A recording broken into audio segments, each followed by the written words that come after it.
Hello and welcome to the Celtic Gibber channel. We are at the Libertine pub in Westbourne on a beautiful sunny day on the 3rd of February 2005. I'm here with this lovely gentleman called Stephen Forfett, who I've met before at Comic Con, and he's absolutely amazing, awesome, because he has, interesting things to say about UFO technology, and fascinating. It was absolutely fascinating to me in the past, but will you take it away about what you know about Area 51 or Travis Walton or Cas Clark or whatever you know, and we'll just take it from there. Okay. Yeah, well, I've got to say my favourite is Cas Clark. This is Cas Clark.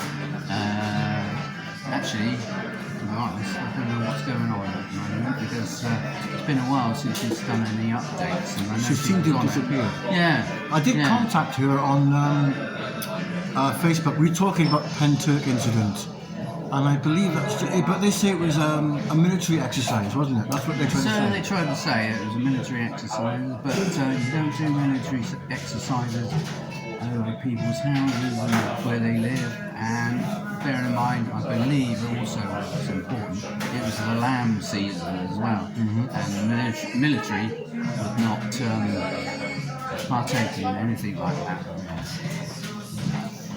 That's absolutely wrong. Something went on, I'm not sure what, but it's very, very profound. I seem to remember her saying there was like a red light. Yeah, there was like a triangle. And she heard a voice or something. That's what she said. She heard a voice. Yeah, I'd say tell people what you witnessed. But I don't know. It may have been telepathically. Possibly, yeah.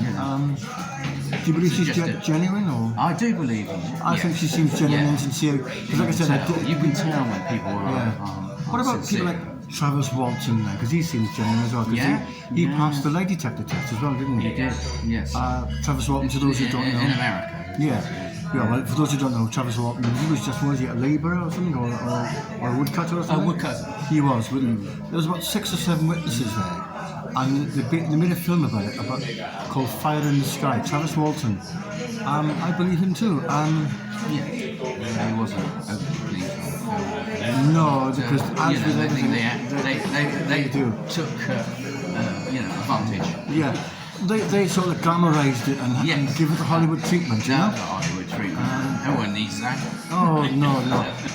I mean, even in my own experiences, they probably would do it as well. Have you seen the film about the Enfield poltergeist and stuff? I have, yeah. They did exactly the same thing. In the 70s. 1978, Janet Hodgson and her family. Yes. In Green Street. We won't go into too much detail because obviously it's such a well-known and well-documented case. But as with everything, they exaggerated it, and it's not like that in real life. I could even tell it from my own experience at the Gladstone Villa. It's quite comparatively mild to what you see on television and films. But anyway, what else do you know? Obviously, he was discussing earlier about Area 51.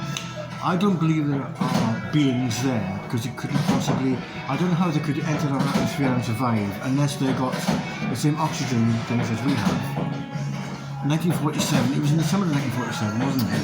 I believe so. July the.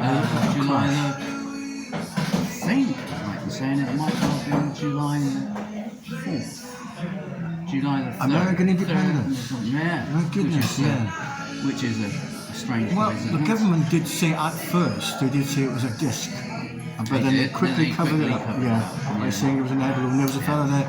Yeah, a weather balloon. Yeah, a weather balloon, which I'm inclined to believe because obviously if you see the picture of Jesse Wallace, what's his name? Marcel, was it? Jesse Marcel. Senior, yeah. Who the hell's Jesse Wallace? You could see it. It does look like parachute, and if you crumple it up in your hand, it just goes back. But we don't really know because I don't know how. They said there was 3 aliens, and there was 2 that died and 1 survived. But if there were alien beings there, it wouldn't be there now. That's what I'm saying. Like I said, I was taking to you. No, they've been shipped off. They've been held in. Well, yeah. So why it's so top secret is because I do believe there was a craft there of unknown technology, And what they got, what the military is doing, because my son and I say it was a military testing ground for whatever it is, and they're getting the technology from that craft. But there's no way an alien could be there now, because if the same lifespan as us, it would be dead now. Or like I said, move to another thing. I firmly don't believe there's an alien there, like you said earlier. Do you think there is or was? I think there might have been. Yeah. Biometrics were involved. Yeah, I believe that. And they still are. They're still there. Yeah. So. The trouble is, it's very hard to prove, yes, to prove, because if you're not there. Yeah. But you just said, I always thought it was 1947 was how it all started.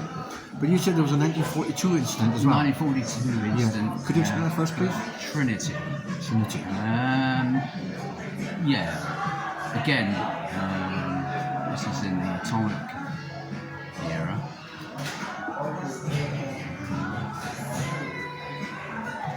The atomic era. Is that how much you know? Or?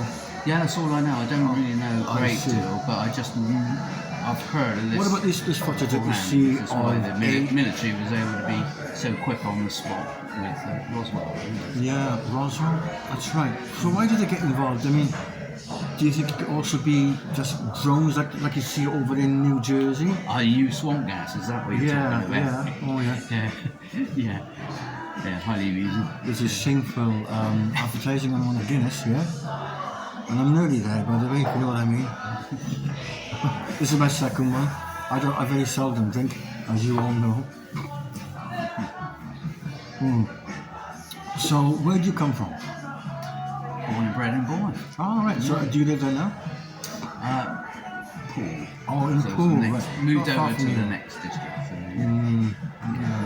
So we arranged to meet today to have this discussion, which is absolutely fascinating.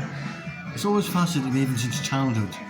But as I got older, I'm slightly more sceptical, especially about Area 51, because they kept it secret for years, and it's only recently that they come out with that it was revealed, wasn't it, to be real, genuine.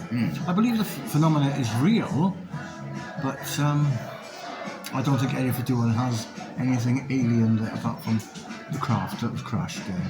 Or do you think it's buried somewhere? It's been moved. It's been shifted. Yeah. Oh, okay. Yeah, of course. Yeah. So what's your theory? My personally, why it's top secret is because I think, and why you're not allowed to pass that line there, is because I think they don't want to know what they're doing. No, it's just a weaponization. It is, and they don't want, say, enemy people getting to know what they're doing. Yeah. Like Russia, for instance, they don't possibly want. American. And that's why it's so top secret. Yeah. Not the Russians really, are not looking. really. But I think that whatever they're doing, if you only have to see it like people like Bob Lazar, you mentioned earlier, where you said he's seen something there, maybe they're getting technology from there, and that's what you see at night. They're developing things from crafts or aircrafts that's from that technology or that design. That's what we are seeing, I think. Yes. I think that it's human technology, and it's human, because I don't think how beings of that nature could enter our atmosphere and survive. You don't know? I honestly don't know that one. And it's the same with us, I suppose, as we go to other planets. Well, like going like sending things to Mars. Yeah, Mars. Or a man going to Moon. That's another conspiracy again. Because it's all about conspiracies. Who was that chap who came up with it? I can't remember his name. He said he's seen beings there. He was interviewed as well. Can you remember it? I can't remember his name. What, beings on Mars? Beings here. Oh, yeah. Well, there's some people that do believe walk amongst us. Wasn't there a chap called Valentine? They said that he was. Some of them look like us. Yes. Valentine or Thor. Valentine Thorn? You are Valentine Thorn. Valentine Thorn. What do you think of that? He was supposed to be integrated in the CIA, wasn't he? Very possibly. What I think is it's like something similar to what Travis Walton. They are breeding with humans, possibly, or experimenting. I don't know what they're big interested in that is. But did you read about where, I can't remember who it was, I'm afraid, so please read me for being vague. There was a story that I read, somebody was abducted, and that's why we've all these missing people, and one of them was, they want to sort of like inbred, or what's the word, breed with, and he was experimented on. Yeah. And are you talking about breeding with humans? Yeah, breeding with humans. Yes. Yeah, and he saw this woman. She was blonde and she was naked, and he, obviously what adults do with each other, and she and she pointed to her belly saying, "You've got a child up there, an offspring up there." So that's maybe what they're doing, because maybe their species are dying. I don't know. It sounds ridiculous, I know, but you've got to think of these things. Science fiction. Do you think that maybe it'll all be declassified one day? It will. It will be declassified. And it's like you said earlier. After the bigger picture, what they call disclosure. The disclosure. Do you think it'll ever happen? Maybe not in our lifetime. Not in our lifetime. No, maybe in another 50 years. It's because of mass panic or big social upheaval. Possibly. Yeah, that'd be the biggest one. I think. So before we sign off, then, is there anything else you'd like to say? No. About Cas Clark or no, I'm good. So, anyway, thank you so much. Right, thank you. Cheers. And the mullet, it's got to go. Nicola doesn't like it either. No, so it's only us here as well. There's no weird women coming on to us like there was last time. I saw what happened. There was a Welsh woman come on to us. She said, "Oh no, you Welsh." She said, "You recognise her accent." She said her name was Sarah. Sarah Baker from Port Talbot, she said. And she was talking to her son, my son, anyway, this Celtic Druid over and out. That's good night from me and a good night from him.